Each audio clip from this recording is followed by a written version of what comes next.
Testing 1, 2, testing 1, 2.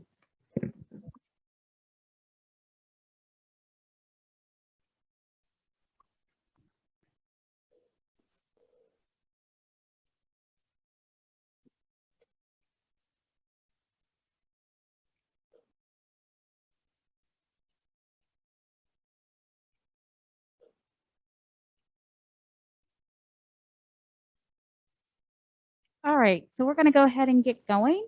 Thank you to those of us who are able to join us in person and online today.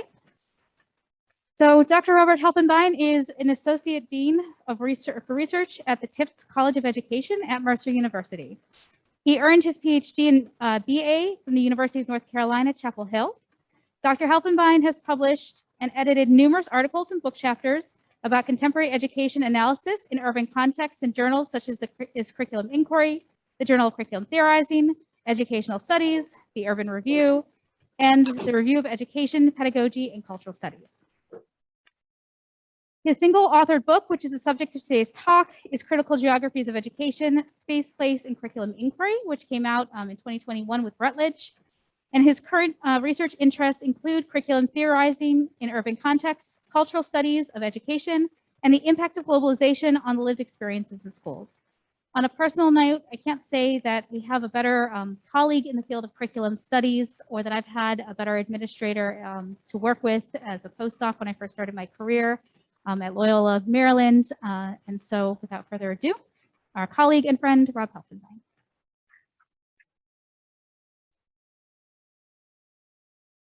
Thank you.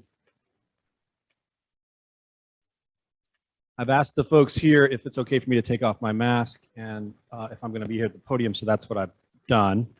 Let's see. So thank you very much. Thank you for the introduction. Thank you to Penn State Abington and the folks in the education department for welcoming here and giving me the opportunity to give this book talk. Really appreciate that. It's a great honor, and I'm glad to be here.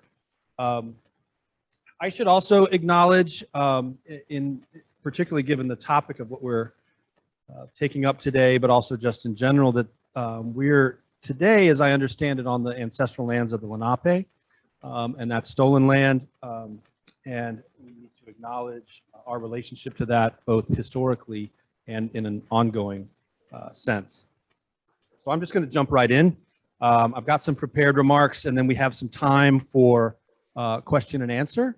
And then I've got a few other things I can share if that's of interest to folks, or we may have enough conversation going just from the Q&A.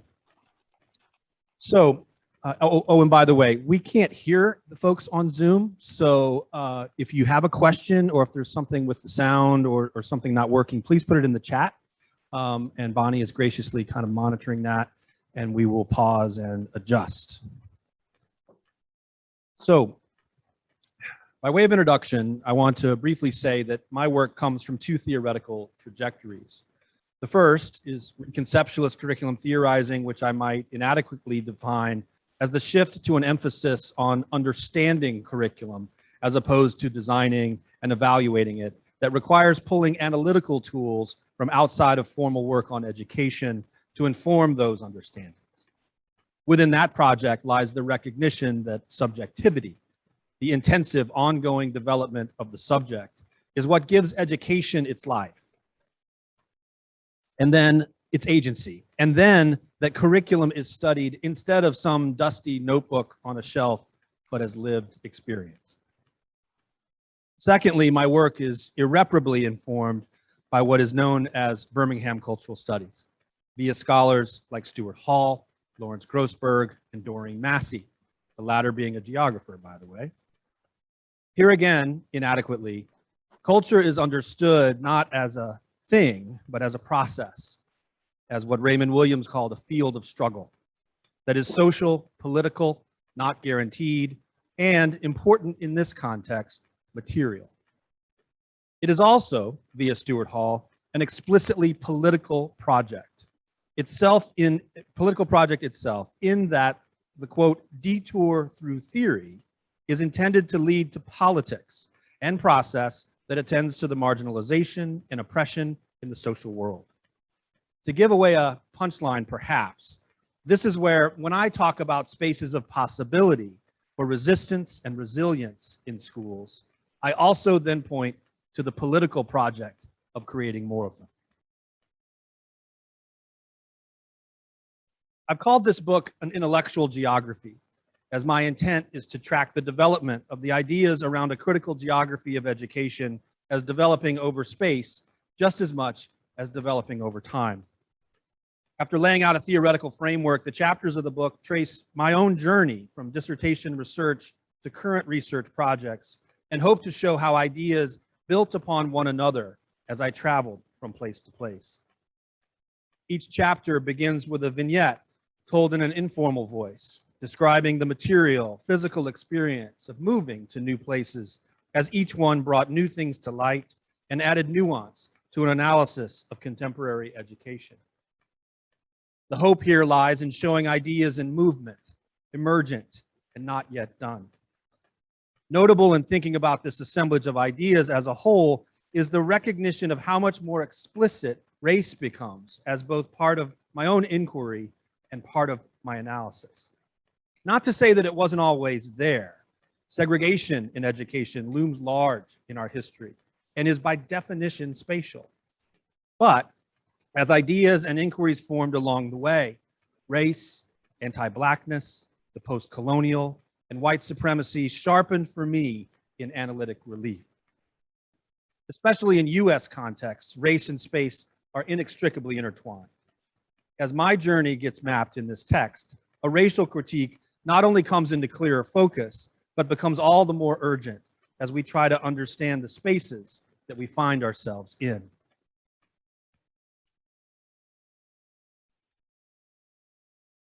I wrote the preface to this book in the fall of 2020, a year that will not soon be forgotten as the world struggles with the COVID-19 virus.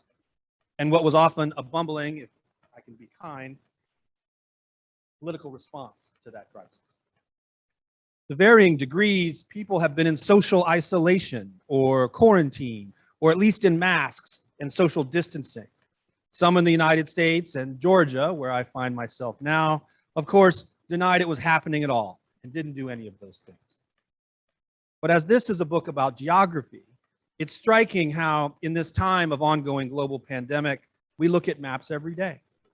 Maps of infection, maps of mortality, maps of vaccination rates, maps of school closures, maps of hospital overload, maps of political efforts at containment. It is difficult not to see that the central lesson here is one of relationality, how our actions impact other people. We are in relation, not just psychologically or metaphorically, but spatially. Regardless of our political positions, ardent ideological stances, or susceptibility to propaganda, one way or another, the virus points to a relational geography as spaces are always already interconnected. 2020 and the nation also saw the death of George Floyd at the hands of Minneapolis police, sparking national protests, yet again, that continued throughout the year. Tracing back to Ferguson, Missouri, activists aligned with the movement for Black Lives claimed spaces, public and private, in the hopes of bringing new power to the long-standing struggle of racial justice in the United States. Social protest has always historically had a spatial component, be it demanding access to spaces previously denied, or simply finding spaces where visibility and attention to certain issues cannot be avoided. Of course, these moves often inspire countermeasures where spaces are defended, borders are reinforced, and transgression is met with violence. Occupy Wall Street, Standing Rock, and Tahrir Square during the Arab Spring brought the spatiality of social protest movements to the foreground, quite literally claiming and occupying space for extended periods. These lessons and tactics carried forward into the protest movements of 2020. Confederate monuments, too, are about the appropriateness of marking spaces, using spaces to teach people things, what it means to reject those lessons. But if we tighten the scale, we also see race and space intertwined in the killing by police of Breonna Taylor in her own home, of Ahmaud Arbery and Trayvon Martin killed by white men allegedly protecting property, and children in cages at our southern border. We could similarly document the ways in which women, LGBTQ plus folk, and those living in poverty and the disability community all struggle with issues of space and place. This is a meager listing of what is a long, sad historical record, but one that points to what can be at stake in taking space seriously, and is also an indelible part of the fabric of a year.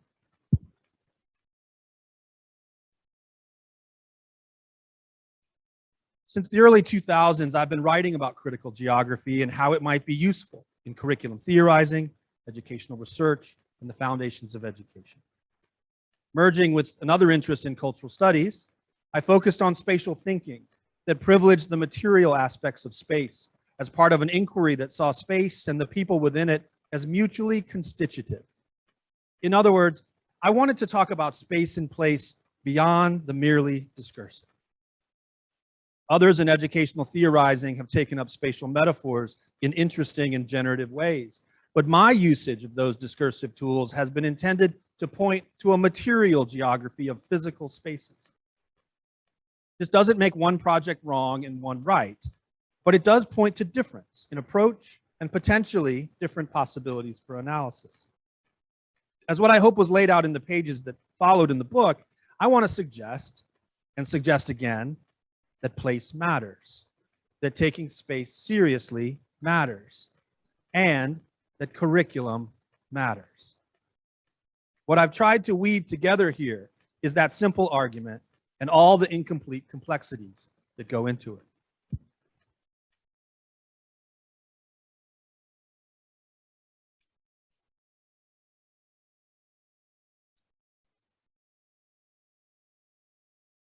So I'm going to begin with one of the vignettes.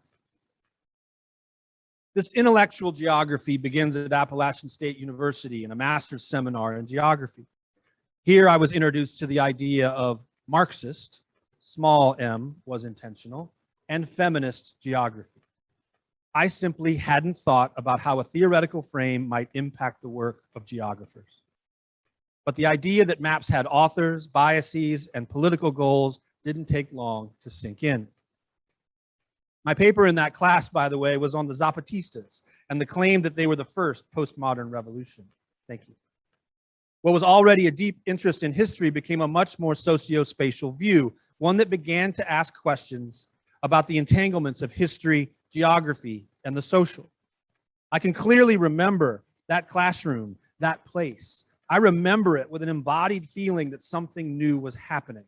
My thinking was changing, and it was exciting.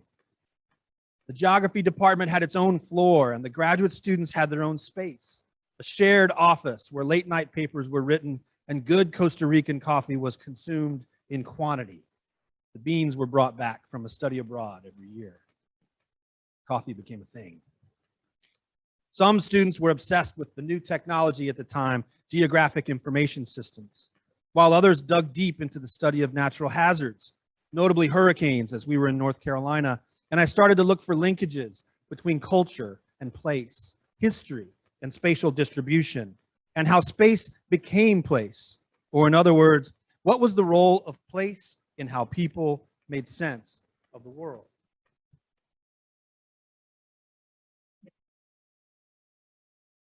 I came down from the mountains of North Carolina and back to the city of Raleigh to teach high school.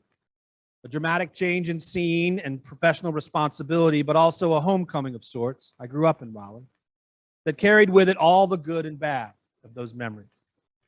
Places are haunted with memories. In my social studies classroom, I was only vaguely aware of how much space and place I was putting into my courses. I'm not sure how many World Civ teachers spent significant time on the Roman climactic optimum and its role in the fall of Rome.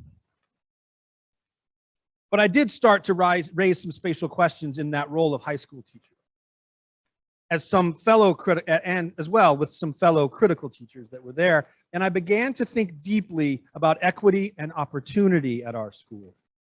For example, Why were the special education classrooms so far from the principal's office and the front door? How did the tracking of students within the school map onto these hallways, and how were those policies raced and classed? Why was my classroom a safe space for kids that didn't quite fit in, filled at lunchtime with punk kids, queer kids, and hip hop kids? After several years of teaching, I traveled down the road to Chapel Hill and began doctoral work in a program called Culture, Curriculum, and Change. There I found a place both familiar, as I did undergraduate study there, and strange, as I was no longer a 20-year-old in a city built for 20-year-olds. As well, I found two fields of study: cultural studies of education and curriculum theory. Those two things would give me a language for what I felt in my gut about teaching in schools. Here's where I found scholars taking up what would be called critical geography. So a vignette or an anecdote begins here from Foucault. The great obsession of the 19th century was, as we know, history. The present epoch will perhaps be above all the epoch of space. We are in the epoch of simultaneity. We are in the epoch of juxtaposition, the epoch of the near and far, of the side by side, of the dispersed. We are at a moment, I believe, when our experience of the world is less that of a long life developing through time than that of a network that connects points and intersects with its own scheme. To begin to explore critical geographies of education, we'll start where I did in my doctoral study, digging deep into critical theories of society, culture, processes of meaning making, and curriculum as an entree into new understandings of the place called school. To say that social theory now questions much of what was once considered neutral or natural in knowledge production and ways of knowing would be an understatement. In contemporary social theory, a variety of critical discourses, excluding but not limited to postmodernism, post-structuralism, feminism, post-colonialism, decolonialism, queer theory, affect theory, new materialisms, and post-humanism, have been bringing issues of power, language, positionality, subjectivity, affect, and voice to the fore. These discourses challenge disciplinary claims to universality, transparency, objectivity, and truth, critically examining those concepts instead as social constructions that serve to both reinforce and advance particular understandings about the world. Curriculum theory and cultural studies of education are deeply impacted by these new directions in thinking through issues of education, the broader social world, and how we make meaning in of that world. Scholars in the discipline of geography have in various ways engaged with challenges around being, knowing, doing, a term I am in debt to my friend and colleague, Walter Gershon. This text represents an attempt to further explicate how such engagements have already and might continue to bridge spatial and education theorizing. Research informed by critical geography, both empirical and theoretical, opens up possibilities for rethinking the object, nature, and substance of educational research by providing another entree into questioning the givenness of the world, the knowable transparency of language, and the nature of power and its entanglement with the subjects that it acts upon. Concerned primarily with the intersections of space, place, power, and identity/assemblage, working on that, critical geography points to the ways in which material, discursive, and affective work on bodies in particular spaces. If you were looking for the definition, that was it.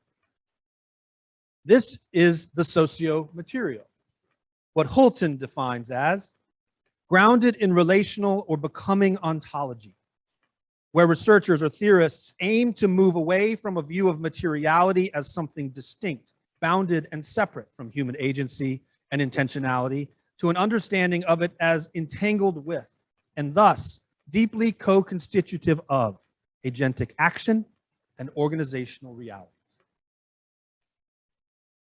This book, and for that matter, the decades of work that it compiles, takes up the questions of what it might mean for educational theorists to take space seriously in these ways.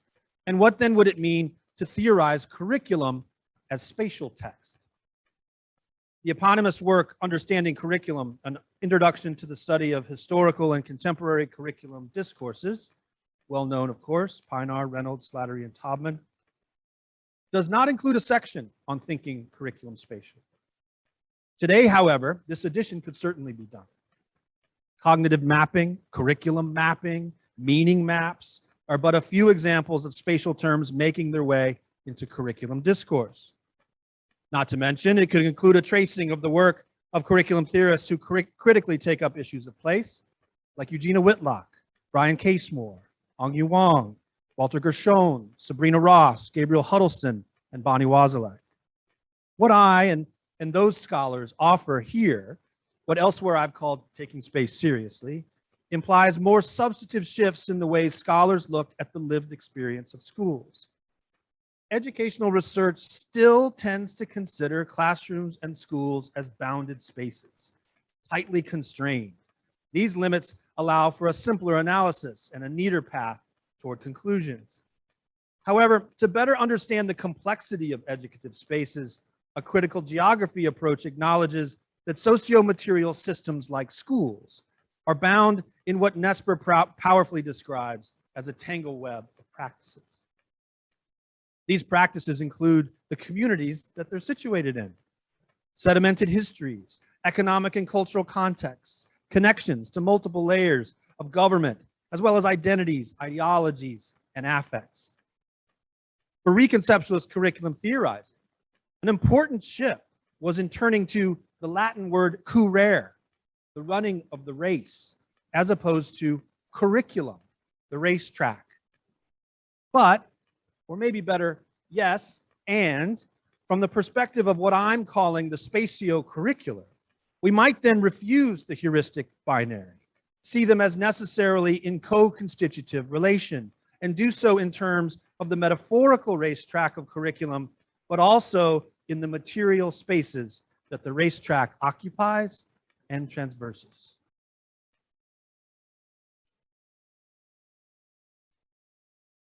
As the book moves forward, the chapters turn to pulling out in focus to broader questions of the spatiality of the socio-material, attending to issues of space, scale, and curriculum. As many have noted, the foundational question of curriculum remains, although certainly not untroubled: what knowledge is of most worth? As we know that schools cannot teach everything, the process of creating curriculum is by definition exclusionary. This simple fact pushes curriculum considerations into the ethical, as decisions about what is included and what is not must be made. One way to frame this struggle could be to try to balance the local and the global. Seemingly contradictory, it can be useful to think here in scalar terms, emphasizing the changing scales of analysis that put these forces in relation, in what Barad calls intra-action. Questions of curriculum reform often attend to concerns about the global economy and the workforce of the future. How many times have we heard it? Public rhetoric around schools revolves around the new conditions of an increasingly globalized economy and deep-seated fears that schools may be, quote, behind the curve. Have we ever paid as much attention to supply chains as we have in the last year? Unbelievable. At the same time, I can't tell if anybody's laughing. I can't, or even smiling with the mask. It's driving me crazy. Okay. At the same time, greater attention to teaching urban kids, or more specifically, Black and Hispanic students, points towards localized spaces and the particularities of certain populations with racialized histories and geographies. Culturally relevant pedagogy, anti-racist education, and a resurgence of vocational education, online education, charter schools, and of course, privatization are all offered as potential answers. Curriculum reform with one eye on the global workplace and the other on particular needs of local communities presents challenges and complexity, no doubt.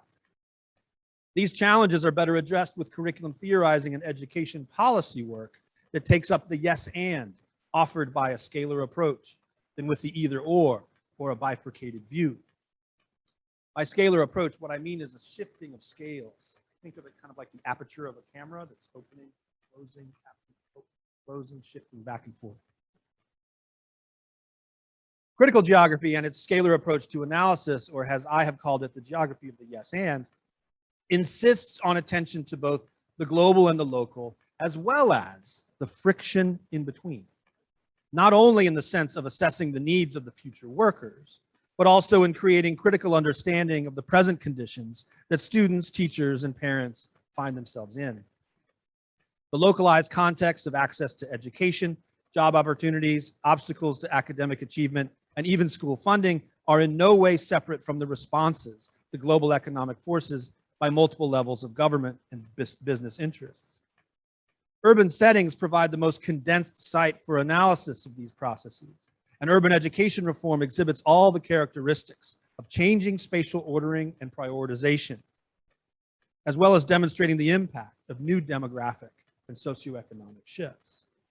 In response, much of critical geography has turned to analysis of how the conditions of late capitalism and globalized interconnection impact the changing relationships between space and place. At the same time, education scholars have begun to question not only what Buendia and Ares would state as the racial segregation of space, but also to ask questions about the knowledge that is possible within particular spaces, as well as the effect this knowledge has on those spaces. This relational understanding of spaces extends into onto-epistemological territory, as the socio-material holds deep implications for knowing, being, doing. Analysis of economic relations, political economy, democratic reform, citizenship, and sovereignty all become points of departure for mapping relations of power as part of understanding place related to an increasingly globalized space. What I hope is clear by now, I hold that the role of research and educational theorizing and curriculum studies should be greater than simply providing information on what works in a classroom. Claiming a role in challenging disciplinary and pedagogical assumptions, identifying underpinning values and biases, and asking critical questions about purposes allows for a more critical, robust scholarship on this place called school. By incorporating critical geography understandings in these analyses, we can help confront disciplinary, quote, assumptions and biases, to contextualize issues and situate them with social horizons, to view landscapes as the outcome of actors and constrained by their historical environment. That is, to engage them with theory.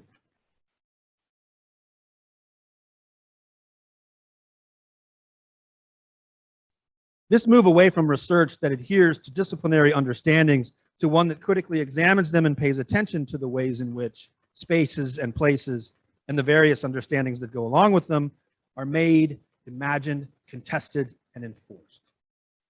Embodies the essence of the critical spatial turn in geography. Whether we consider the impact of critical geography on educational research and theorizing, or take up a critique of the ways in which the spatial has been represented in the formal curriculum, reconsidering the entanglement of space, place, power, and identity offers new possibilities for insight into the lived experience of school and other educative spaces. To privilege a socio-material approach that not only includes the discursive, affective, and material, creates a critical geography that puts these forces in relation, always already entangled, and enables a critique that aligns with new development in affect theory, new materialisms, and the post-human. The insistence on the material within this work precedes some of the contemporary theorizing with which I hope to connect, and comes from this geographer's commitment to place, and feminist geography's privileging of the body as a locus of analysis. In many ways, what I presented here, and in more detail in the book, is an intellectual history of the specific ideas of critical geography and how they might overlap and thread through other advances in attempts at better understanding the world. Introducing the concept of the spatio-curricular, the consideration of what is taught where and what spaces try to teach us, is an attempt to name this contribution to curriculum theorizing. The hope is that I've laid enough of a foundation in order to begin this as intellectual geography, so that the reader might see where it's taken me since the first steps on this path. In addition, the hope lies in the promise that readers might see where they too might go, what avenues might open up, what spaces of possibility are yet to be uncovered in educational inquiry and curriculum theorizing. Let's go.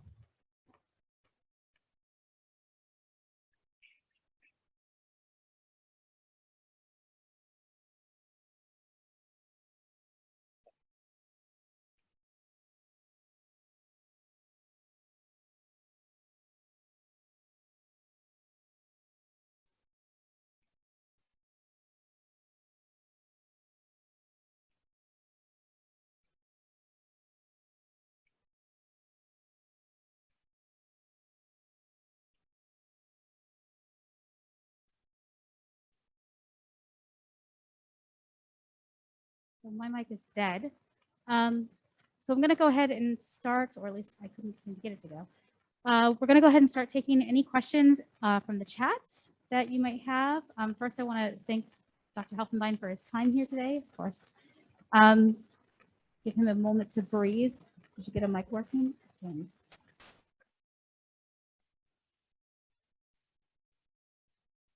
all the buttons, right?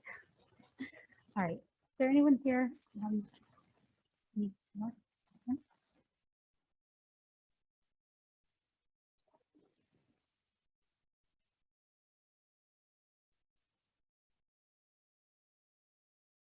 Hi, everyone. Thank you, Rob.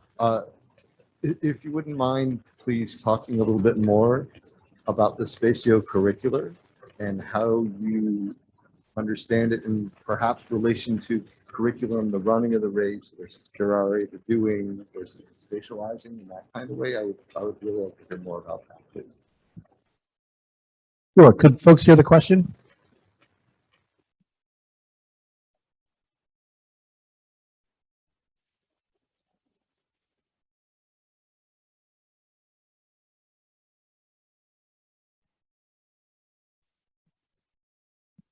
I don't know. It's an odd thing.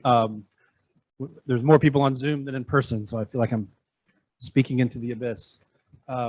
So the question was to say more about the spatio-curricular and its relation to reconceptualist curriculum theorizing through the kind of career curriculum distinction. I think what I'm trying to say here is it's an area of emphasis in which thinking through material spatiality as it relates to that lived experience of school.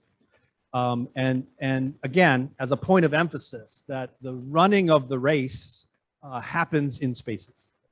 And sometimes we can forget that piece of an analytic, if that makes sense.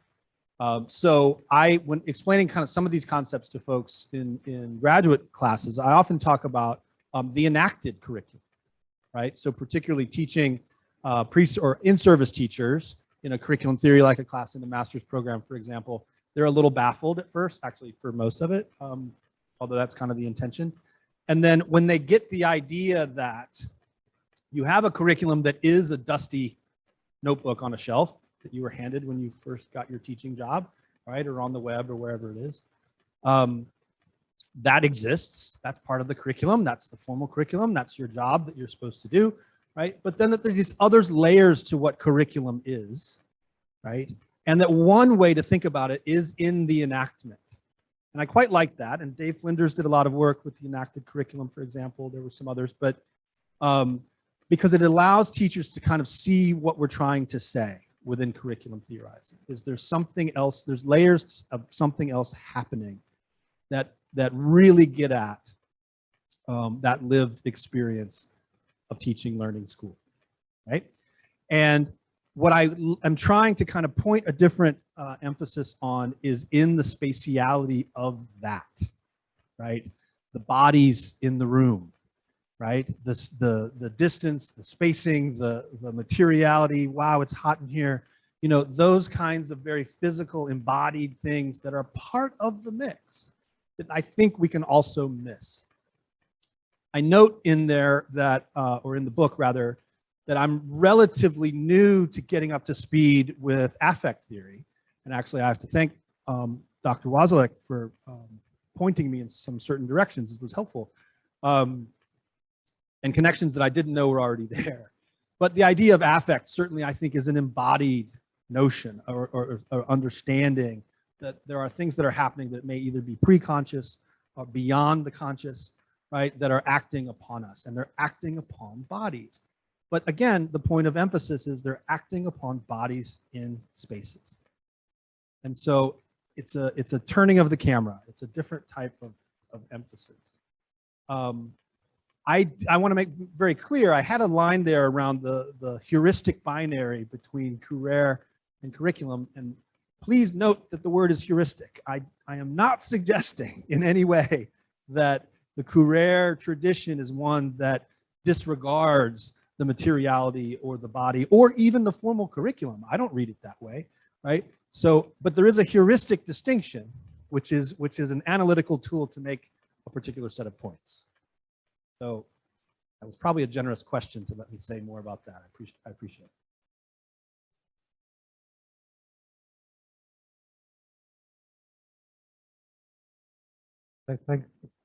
Thank you so much. I've always been interested in your work because, okay, the space in which the running really matters. But I wonder if you could speak to how people like relate to the space, because what you do in the space makes it a particular place, right? Which I think you say a lot. And so if you do something else, then it's a different place. So how can that be, like, I don't know, exploited or, enlivened or enacted for curriculum and, I don't know, for powerful community development? Interesting question. Right. So, I mean, that is the kind of the again, inadequate definition, but it's helpful perhaps, which is that place is space imbued with meaning, right? And that as we spend time in spaces, meaning making starts to happen, and then that starts to become place. The trick, of course, is that those places are not guaranteed. They're not universal, right? What may be a wonderful place for you could be a horrible, oppressive place for someone else, depending on how those experiences went on. But if I'm hearing your question right, Peter, thank you. How might we enliven that notion? I think it is an attention to the spatiality of these interactions that could be quite important, right? Kind of an attuning to kind of the spatiality that's happening. Because the other thing I would note is that that meaning making around spaces and places is also sedimented too, right? In the sense that there's a history to it that can impact one's new interaction with it. In other words, I would not argue that places are constantly always renewed again, right? Or in any kind of clean slate kind of way. I'm not sure that's possible, but I am quite convinced, and I feel like I've got plenty of evidence, right? Even empirical evidence, that there are spaces of possibility.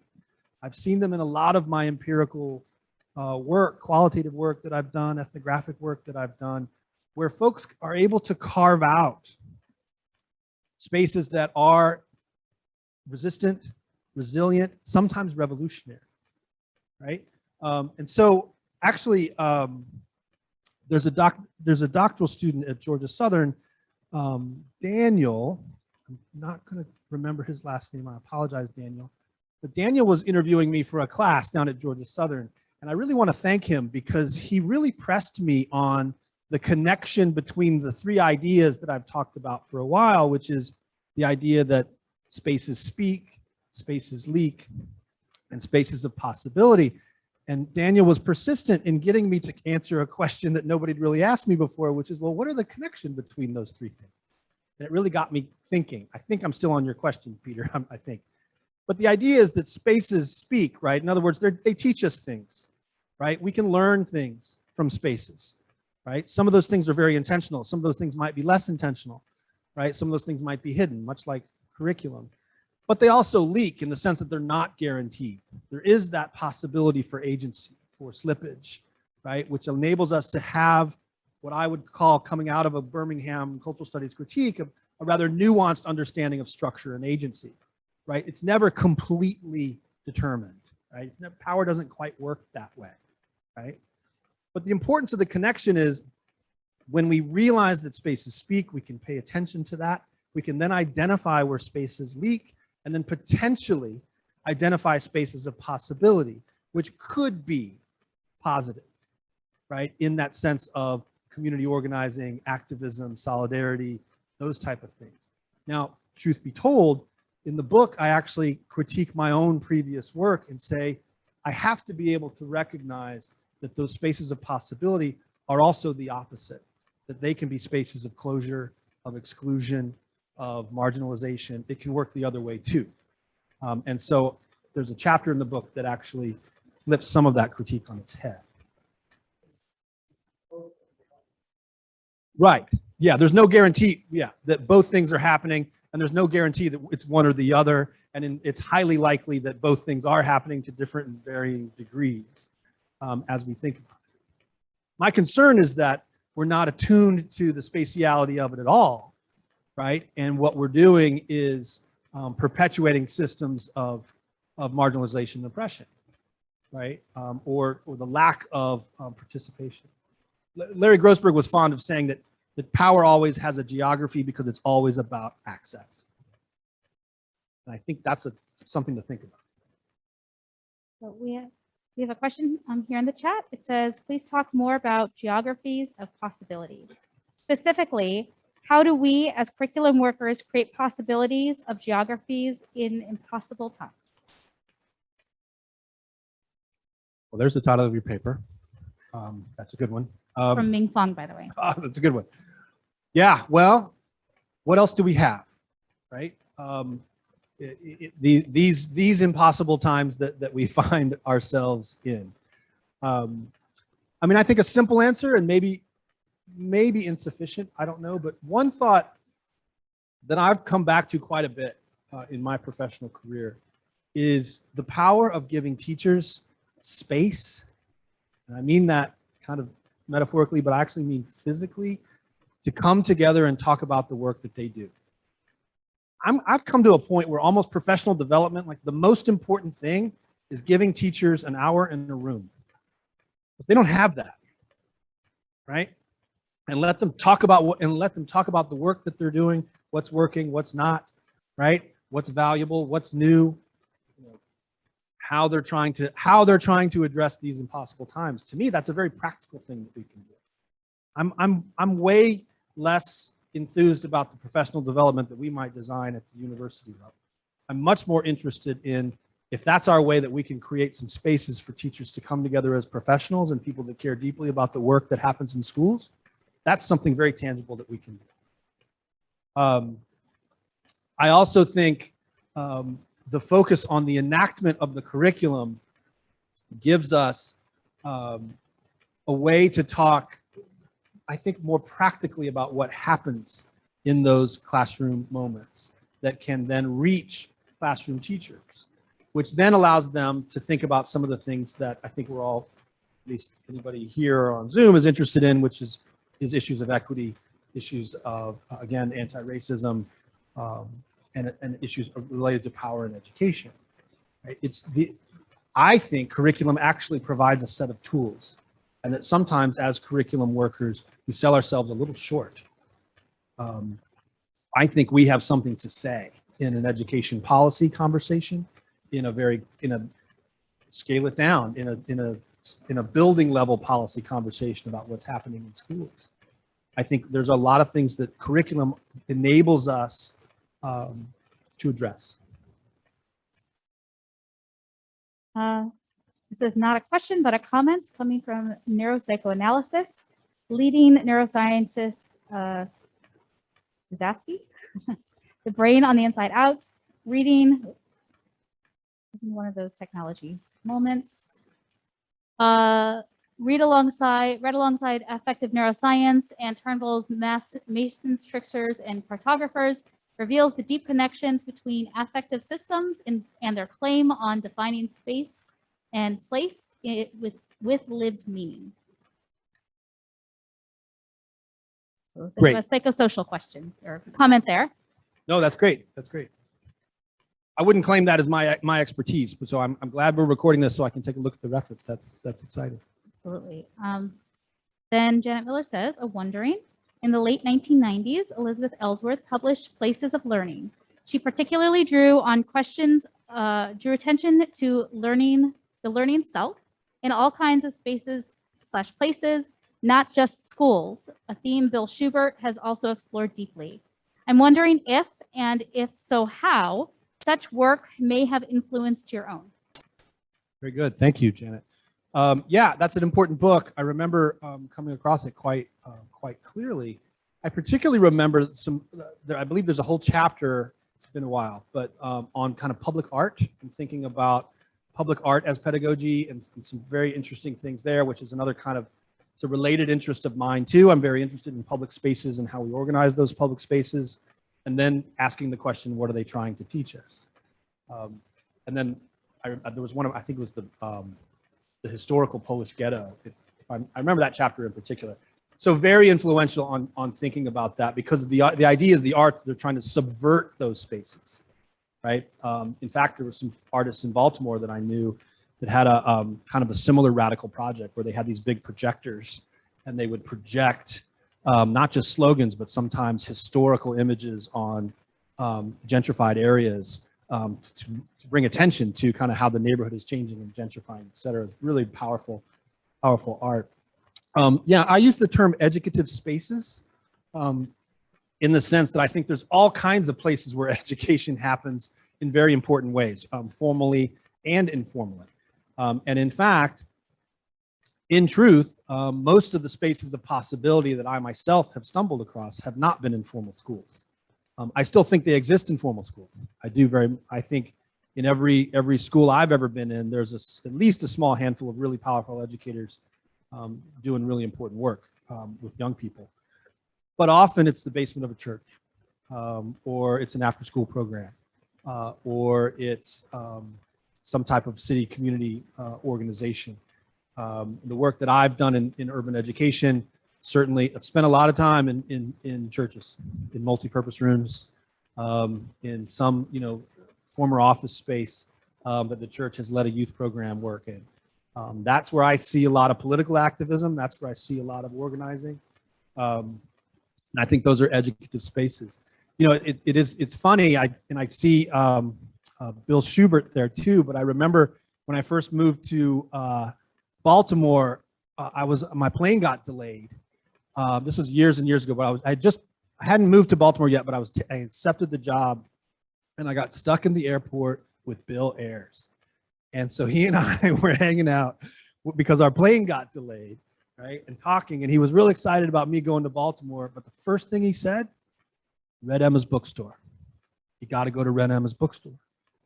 It's essential, Rob. You're not going to understand anything about Baltimore if you don't go to Red Emma's. And it's the radical bookstore in Baltimore. It's and then, of course I did. When I got there, it's one of the first places I went, and I spent a lot of time there.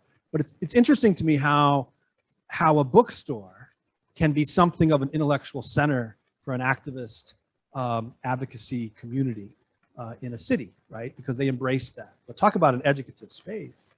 That was very intentional. They knew what they were doing, right? They had very clear, I would call a very clear curriculum. And at the same time, had delicious coffee and pastries that were delightful. So, I mean, I'm interested in those spaces too. That's been important to me. And it's not that, again, I want to stress, it's not that I don't think those spaces of possibility exist in formal schools. I think they do. I think they're sometimes harder to find. And I'm also remembering a conversation years ago at the Curriculum and Cultural Studies SIG at ARA, where Patrick Slattery made some very, I thought, poignant comments about some of the work that curriculum workers do in activist communities and in maybe somewhat counter political kind of organizations around young people in schooling, and how we don't talk about them for a reason. And I thought that was a really important reminder. And the folks that I know do a lot of community-based work, and some of it we talk about, and some of it we don't, right? And I think that's got to be okay too. Rob, can you hear me or not? enrollment in the chat. So in case anything else comes in, you had mentioned, albeit briefly, questions of broad and interaction.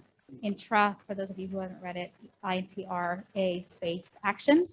And I'm wondering how you might respond to questions of agency being produced within events and interactions as place is built. And the question is it an interaction of the place itself, the people itself? Like, where's the agency from your perspective using that particular theory, as you mentioned it, being constructive? You can say a little more on that. I think I have the question. You let me know if I let me know if I stray. So yeah, so again, you know, part of what I tried to do in the book is present it as an intellectual geography is developing over time. So you're not going to see a lot of Karen Barad in the beginning. You have to write your because I hadn't read it yet. And so a lot of that work around new materialism and posthumanism comes later. And so in the later chapters, you see some shifts in some of the analytical tools. But certainly Barad is there thinking more in terms of assemblage theory. And this idea of the socio-material, which that's a relatively new addition for me, at least relatively, which is thinking about these entangled agencies, right? So Barad even has, I'm not going to get the quote right, but she has a statement where she talks about it's more about an entanglement of agencies. There's multiple agencies at work that are entangled in any kind of given moment, right? And so that's the intra-action, meaning that it is that co-constitutive. So in other words, I use the word co-constitutive, which is an old cultural studies word, by the way. You get smarty pants points for that in grad school. But it's pretty much the same idea as intra-action, right? That recognition that things are working on each other. That sort of. Sort of. I'm also just wondering about like the questions about that co-constitutive spaces and like the physical place itself. Right. Right. So just sort of a materiality of it. The materiality of the agency as it emerges from events as space is created. Yeah. Well, so I think it's one of the things that we can. I mean, certainly spaces are designed intentionally, right? Now, that doesn't mean that all the effects of spaces are experienced in those same intentional ways. I think they're not guaranteed in the same ways that everything else is not guaranteed, right?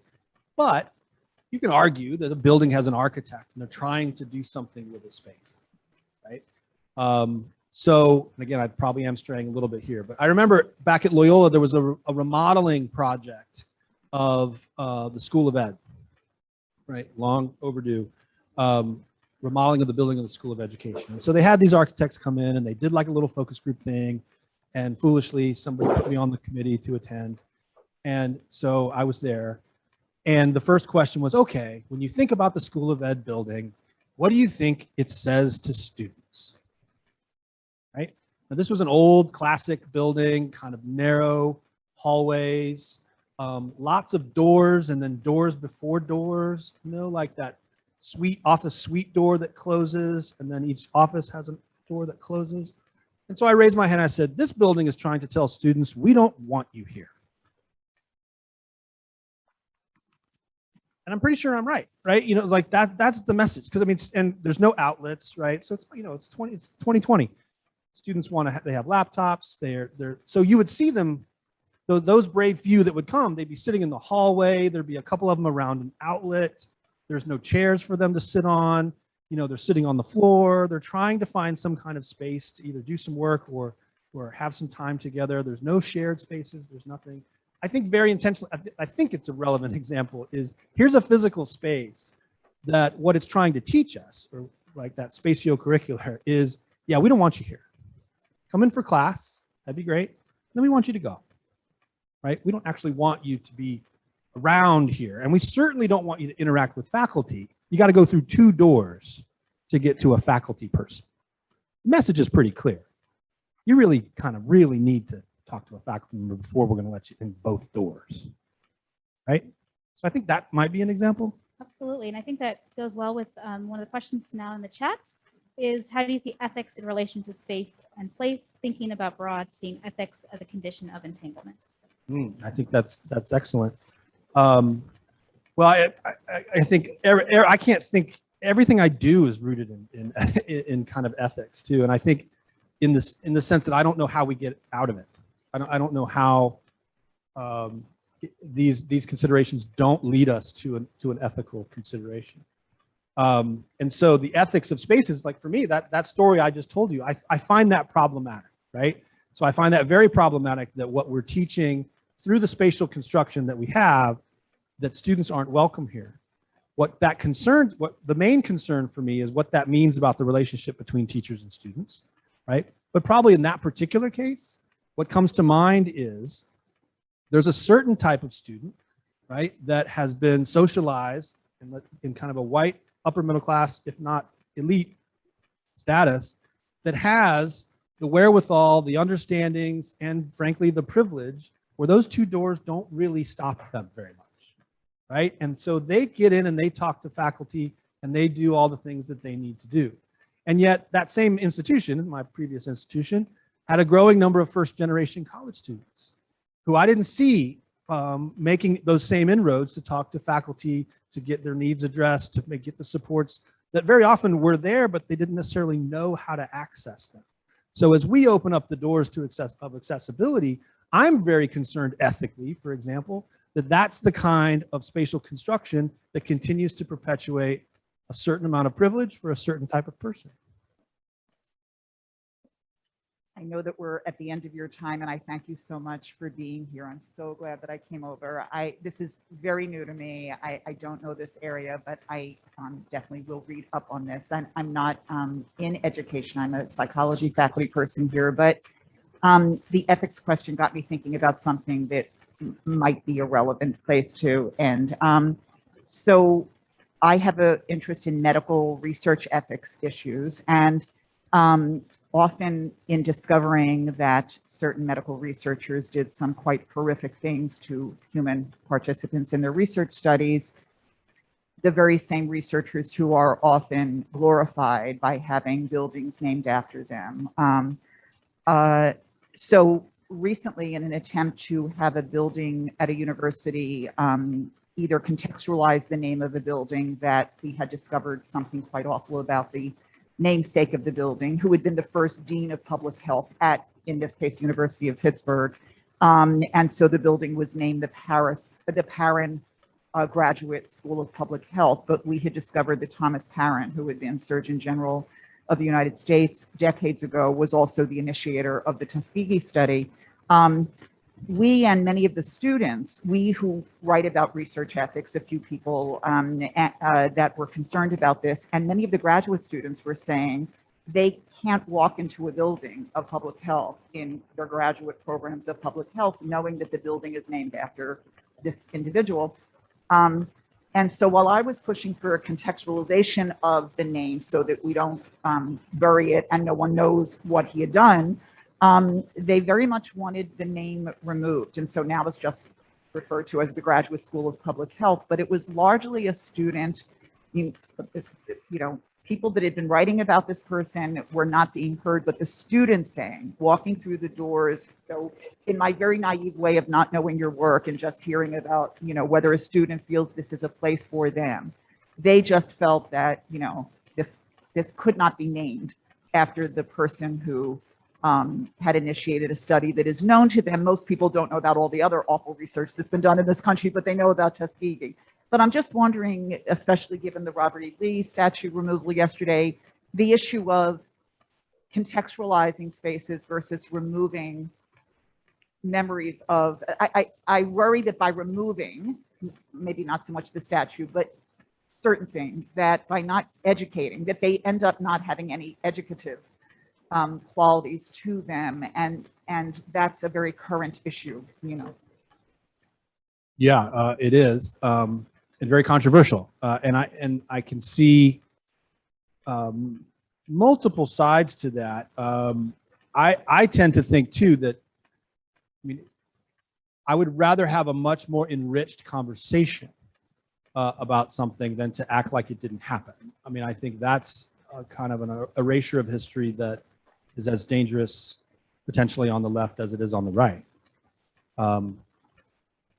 He realized how controversial that last sentence was.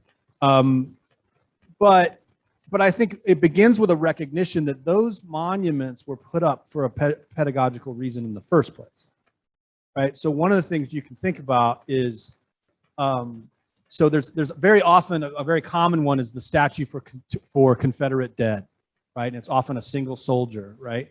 But if you dig in a little bit, you'll notice that they always face north, right? And so it's literally a defensive positioning, right? That reinforces the myth of the lost cause, right?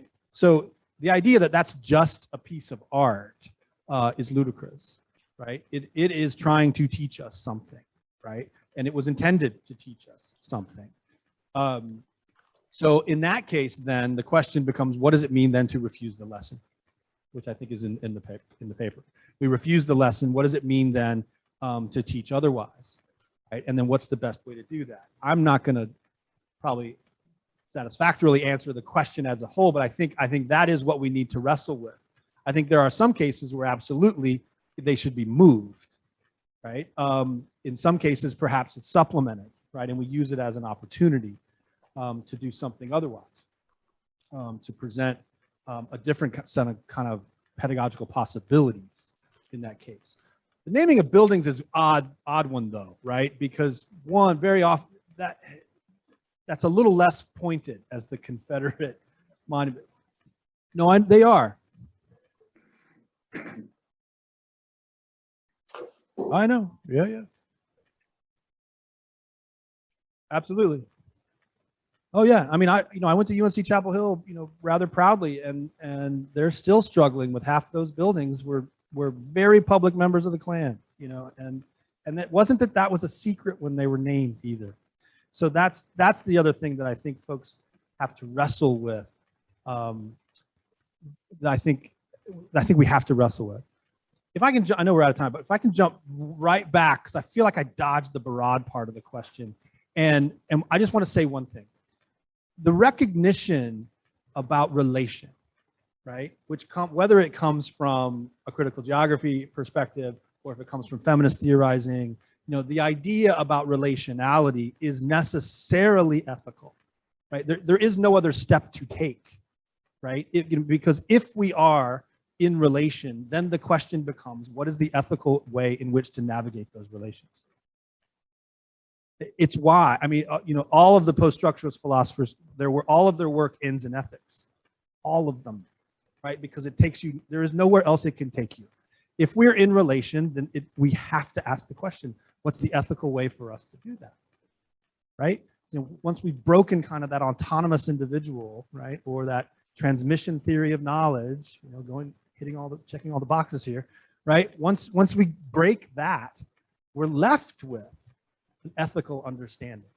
Part of what curriculum theorizing does, I think really importantly in thinking about education, is recognizing how the important understanding of self is, right? I can't effectively work relations if I'm not deeply engaged in the ongoing project of understanding my own subjectivity.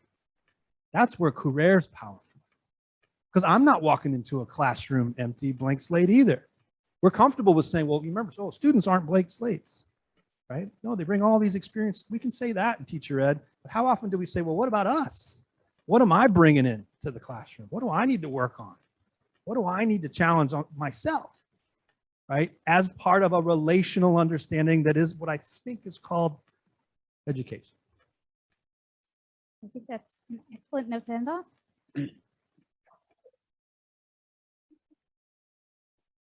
To thank Dr. Helfenbein for an amazing talk. Once again, taking us through moments of ethics and relation as they are entangled with affect theory and curriculum theorizing and new materialisms and pretty much every field one could possibly imagine. Working through critical geography and education, of course, it has been an absolute pleasure. This will, for those of you who are here joining us online or in person, this is recorded, and so we will have the recording available pretty soon here. If you're around next week for Dennis Francis' talk, I believe on the 14th, I'm trying to do this off the top of my head at 10 a.m. We'd love to join you again for the next round of thinking with scholars, local, national, and international in Dr. Francis's case in their work. And I think that wraps us up for the day. Thank you very much. Thank you so much. And again, thanks to Bonnie Wazelik for really doing the work to put this together. And I wish I could see everybody on the little tiny screens, but I can't. But thank you for being here.